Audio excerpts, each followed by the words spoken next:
దీనికి వీలుగా ఒక సింపుల్ పచ్చడిని అయితే చూపించబోతున్నాను. ముందుగా మనం స్టవ్ మీద ఒక కళాయిని పెట్టుకొని దాంట్లో ఒక 50 గ్రామ్స్ వరకు నువ్వులను వేయించుకొని పక్కన పెట్టుకోవాలి. ఇప్పుడు అదే ప్యాన్లో ఒక 2 టేబుల్ స్పూన్స్ ఆయిల్ వేసి 1 టేబుల్ స్పూన్ ధనియాలు, 1/2 టేబుల్ స్పూన్ జీలకర్ర వేసి అవి కొంచెం వేగిన తర్వాత ఒక 2 ఇంచీల అల్లం ముక్క, ఒక 5-6 ఎండుమిరపకాయలు వేసి అవి కొంచెం వేగిన తర్వాత ఒక 2 గుప్పెళ్ళ కొబ్బరి ముక్కలు, అవి కొంచెం వేగిన తర్వాత బీరకాయ తొక్కనైతే తీసుకొని ఇందులో మనం వేసుకుంటున్నాము.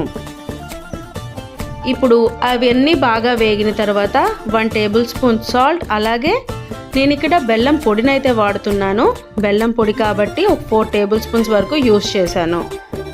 ఇవి వేయించి చల్లగా చేసుకున్న తర్వాత మనం ముందుగా మిక్సీ జార్లో వేసుకున్న నువ్వుల్ని కొంచెం మిక్సీ పట్టి దాంట్లో ఈ మిశ్రమాన్ని వేసి కొంచెం చింతపండుని వేసి మెత్తగా మిక్సీ చేసుకుంటే చాలు.